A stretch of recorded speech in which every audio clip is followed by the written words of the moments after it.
इतिहासाची पानं आपण जेव्हा उलटतो तेव्हा काही नावं फक्त अक्षरं नसतात. तिथं रक्ताने आणि घामाने लिहिलेल्या शौर्यगाथा असतात.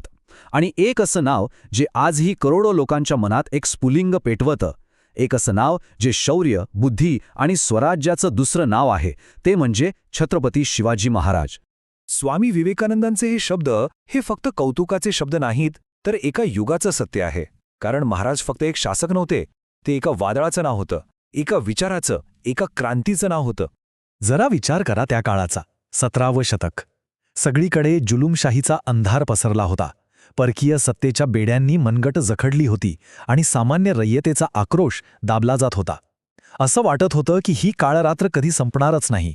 पण याच अंधाराच्या गर्भातून एका तेजस्वी सूर्याचा उदय होणार होता. आणि त्या सूर्याच्या पहिल्या किरणांनी एक स्वप्न पाहिलं, हिंदवी स्वराज्याचं स्वप्न. हे फक्त संगोपन नव्हतं. राजमाता जिजाऊंच्या डोळ्यात स्वराज्याचं जे स्वप्न होतं ना, त्याचीच आग त्यांनी शुभाच्या मनात पेटवली होती. रामायण महाभारताच्या कथा ऐकवत त्या एक राजा नाही तर एक संरक्षक घडवत होत्या. आणि मग काय, अवघ्या 15व्या वर्षी रायरेश्वराच्या साक्षीने रक्ताने भिजलेल्या मातीची शपथ घेतली गेली. ती फक्त एक शपथ नव्हती, तो एका वादळाचा एल्गार होता, एका नव्या युगाची ती घोषणा होती. महाराजांचं स्वराज्य म्हणजे फक्त नकाशावरच्या रेषा बदलणं नव्हतं. नाही, ती एक विचारांची क्रांती होती.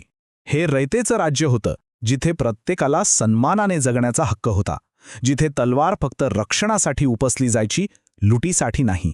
हे फक्त राजकीय स्वातंत्र्य नव्हतं, तर ते होतं आत्मिक आणि सांस्कृतिक पुनरुत्थान.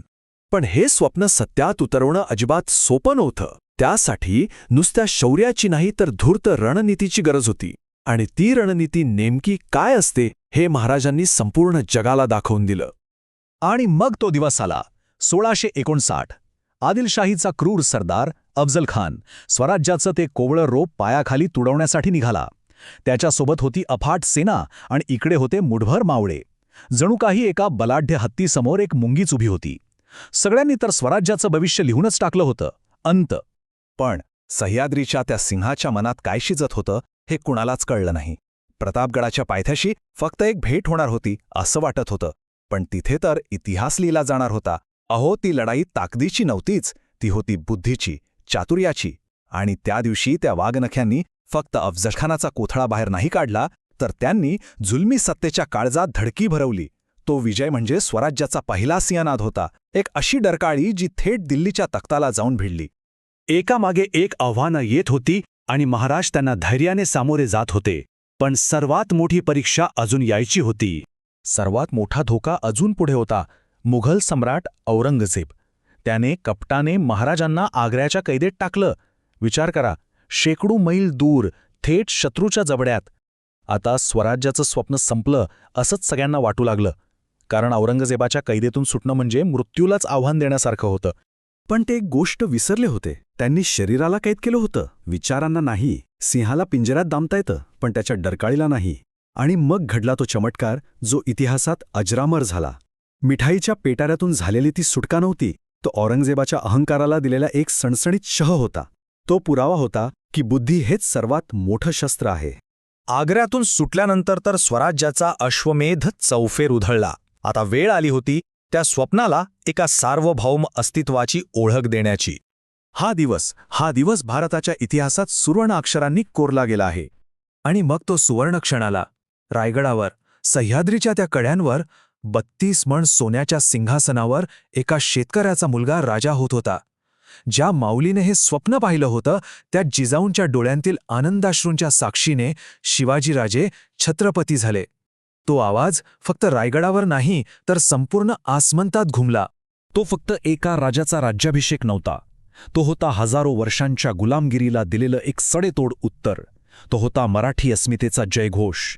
तो होता प्रत्येक मावळ्याच्या त्यागाचा सन्मान.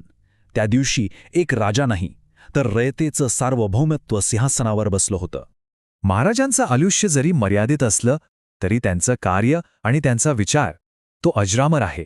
महाराजांची खरी ओळख फक्त युद्धांमध्ये नाही तर त्यांच्या राज्यात आहे. त्यांनी फक्त राज्य जिंकलं नाही तर ते घडवलं. अष्टप्रधान मंडळाच्या रूपात एक कार्यक्षम प्रशासन दिलं. गनिमी काव्याने शत्रूला हैराण करण्याची युक्ती शोधली आणि समुद्रावर राज्य करण्यासाठी स्वतःचं आरमार उभं केलं. ही फक्त एक व्यवस्था नव्हती तर एका आत्मनिर्भर राष्ट्राचा तो पाया होता. कारण त्यांचं स्वराज्य हे फक्त जमिनीचा तुकडा नव्हतं, तो एक विचार होता. एक असं राज्य जिथे स्त्रीचा सन्मान शत्रूच्या छावणीतही जपला जायचा, जिथे शेतकऱ्याच्या भाजीच्या देठालाही हात लावण्याची परवानगी नव्हती आणि जिथे प्रत्येकाला न्याय मिळत होता. त्यांनी एक साम्राज्य नाही तर एक कुटुंब घडवलं होतं. आणि म्हणूनच छत्रपती शिवाजी महाराज हे इतिहासाच्या पुस्तकात बंद असलेले एक नाव नाही.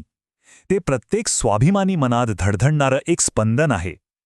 त्यांची शौर्यगाथा आपल्याला एकच गोष्ट शिकवते: परिस्थिती कितीही कठीण असली तरी आत्मविश्वास आणि योग्य रणनीती असेल तर अशक्यही शक्य करता येतं. त्यांचं स्वराज्य ही फक्त एका राज्याची कथा नाही, तर ते एका आदर्श विचाराचं प्रतीक आहे.